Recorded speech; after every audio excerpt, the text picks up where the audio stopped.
नमस्कार, मी प्रीती खंडागळे. आपण पाहताय आवाज इंडिया मराठी.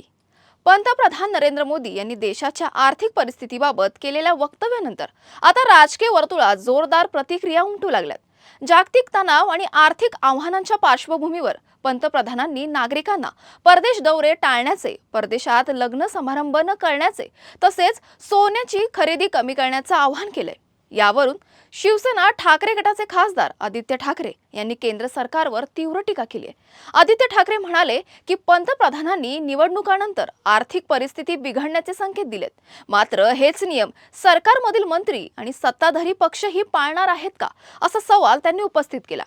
तसेच मंत्र्यांचे मोठे ताफे कमी होणार का, तसेच परदेश दौरे टाळले जाणार का, याबाबत सरकारने स्पष्ट भूमिका मांडावी अशी मागणीही त्यांनी केली आहे. दरम्यान पंतप्रधानांच्या वक्तव्यानंतर देशातील आर्थिक परिस्थितीवर आणि धोरणांवर राजकीय चर्चांना उधाण आलं असून विरोधकांकडून सरकारवर जोरदार टीका होत आहे. तुर्तास वेळ झाली येथेच थांबण्याची. अशाच महत्त्वाच्या बातम्या बघण्यासाठी पाहत राहा आवाज इंडिया मराठी. शोध सत्याचा.